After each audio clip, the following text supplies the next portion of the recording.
Just checking on my Mizuna, making sure it's growing okay. It's about a week old. What are you doing, Dad? Just checking if my tomatoes are ready. They've been having a bit of a hard life, these ones. What are you doing, Dad? Watering the avocado tree because it's getting a nice new flush on it and I want it to grow really big. Look. What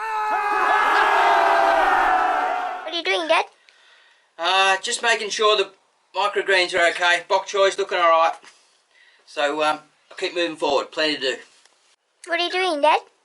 Taste testing these giant mustard microgreens. Oh, so good. What are you doing, Dad? Just checking if these peas are nearly ready to be harvested again for dinner. They look pretty good. What are you doing, Dad? Making sure these peas are getting ready to sprout them. What are you doing, Dad?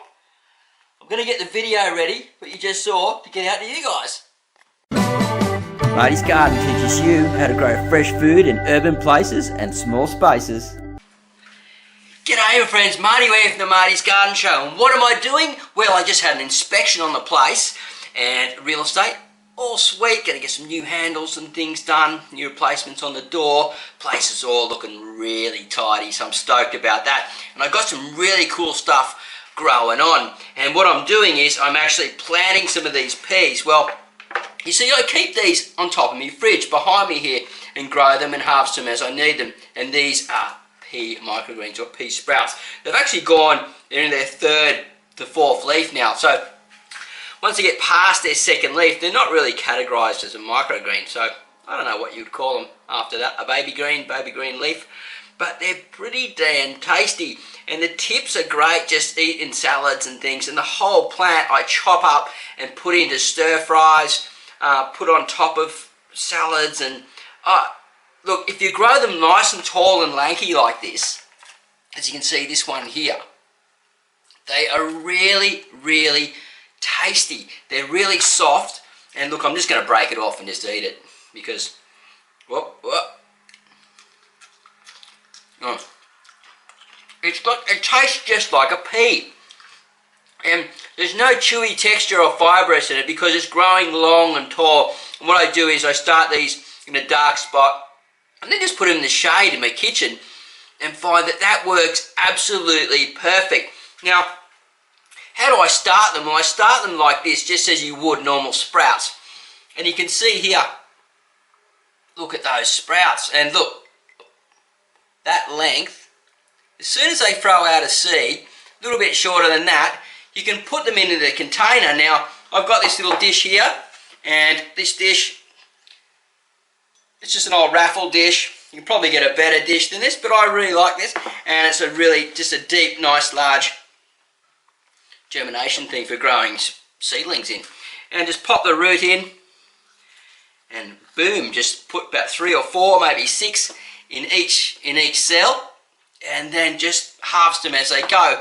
Now when they're quite small, if you harvest them, you can look here, they won't really shoot again properly. There's a little shoot coming out there and there. But if you harvest them when they're longer and then let them go again, I seem to get better success rate that way. But the good thing about this is when you're growing them like this, you just harvest as you need each cell, chop it away, and then just move up through and then throw them out. Now, this planting actually had mustard greens growing in it, and they got a very light shallow root, so I was just able to pull the tops out.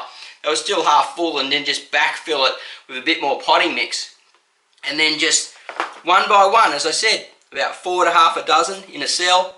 Make sure the root goes down nice and deep into the pot, and just cover it over with a bit of soil, and boom, you've got, yeah, within about a week you can be harvesting. And you can harvest, you know, a block like each day and use them in different ways. If you want to do like a pea soup or something bigger, then, you know, or a larger harvest, then obviously you're going to harvest more. Now, you don't have to grow them in cells like this. You can grow them in little pots, whatever you can get your hands on, really. Like I've got this growing in another type of little cell pot here that I had just from when I bought some plants from the local market. And, you know, I just use the recycled jar to germinate these. So I soak them for overnight and then just rinse them 3-4 times a day till eventually they throw a root like that. Now, another cool thing I've got happening here, if you're looking down below, I've never done this before. It's a kratky.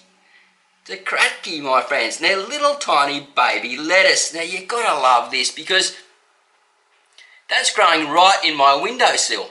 And I take it outside as well and give it a little bit of extra sun because it's cooling down here now. So in the summer months, I probably could have done that. So you're probably wondering what's a cracky. Well, you can look it up in YouTube there. Basically, you've got hydroponic mix down below. Some type of way to hold your medium here.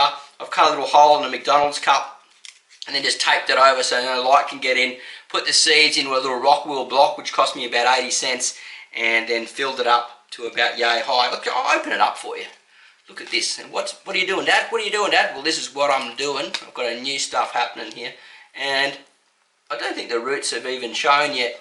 But the roots will actually hang down into that water, down into there. And the hydroponic medium is just touching the bottom of the rock wall. Now, as the hydroponic medium lessens, the roots will hang down into it. And I've got the same going here for a yogurt container.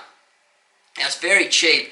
I've got a really good hydroponic product in here that I believe is quite good, and it's self pH adjusting. Now I've been harvesting some cucumbers, some different type cherry tomatoes with tiger stripes on them, my little yellow bells. That's going on to me lunch, and totally enjoying life. But what I wanted to do mainly today was discuss about these guys.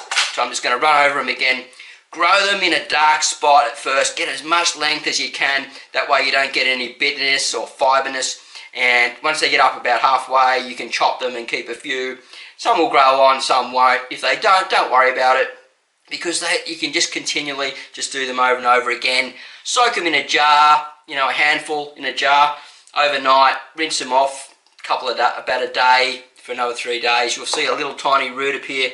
Put them into some type of pot container. As I said here, I've got them going into this guy, into the cells, 6 plants per cell, and I'm going to be harvesting more and more like this all the time and mix them into my other microgreens. So that's it for me. What are you doing, Dad? Well, Karen's off to school and that's what she's doing, and I got stuff to do because I got to keep organising for my new job. More cool videos coming on my way, my friends. So if you're new to Marty's Garden and you want to learn more about growing fresh food fast in urban places and small spaces, please consider subscribing before you go. And make sure you hit that bell button in the subscribe area so you don't miss any of the show. Yes, you will keep updated.